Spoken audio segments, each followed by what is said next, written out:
Student, आज हम पढ़ेंगे कक्षा 11th में यूनिट 2 चैप्टर 3 व्यावसायिक संगठन के स्वरूप। तो पहले हम ये समझते हैं कि व्यावसायिक संगठन के कितने स्वरूप हैं या व्यावसायिक संगठन को कितने भागों में बांटा गया है।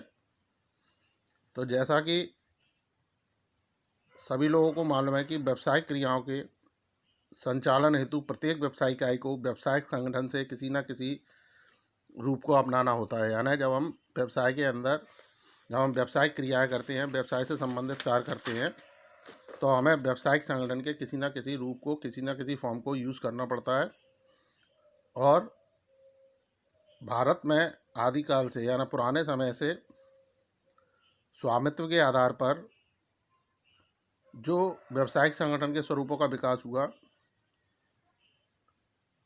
उनमें सबसे पहले एकल स्वामित्व, एकाकी व्यवसाय, संयुक्त हिंदू परिवार व्यवसाय,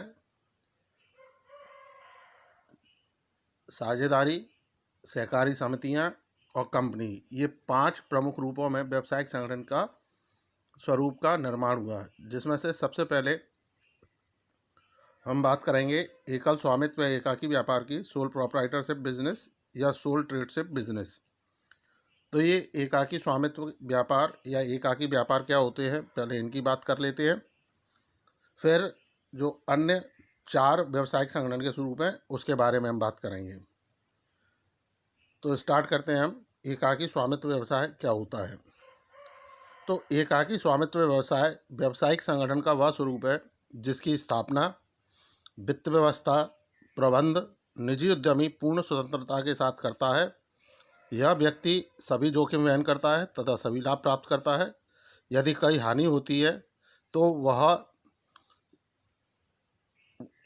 उस व्यक्ति की ही होती है, या यदि कोई व्यापार के अंदर हानि होती है तो उसका समस्त उत्तरदायित्व तो उसी एक ही व्यक्ति का होता है, उसी एकाकी व्यापारी का होता है। इसके अंदर हम अपने आसपास की दुकानें उदाहरण के रूप में समझ सकते हैं। जैसे हमारे आसपास छोटी छोटी जनरल स्टोर की दुकानें होती हैं, छोटी छोटी किराने की दुकानें होती हैं, बेकरी होती हैं, या नाई की दुकानें हैं, धोबी की दुकानें हैं, ब्यूटी पार्लर हैं। तो हमारे चारों ओर जब हम अपने नज़र दौड़ा के देखते हैं, अपने चारों ओर नज़र घुमा के देखते हैं, तो हमें इस तरह की एकाकी स्वामित्व दुकानों के कई सारे उदाहरण देखने को मिल सकते हैं।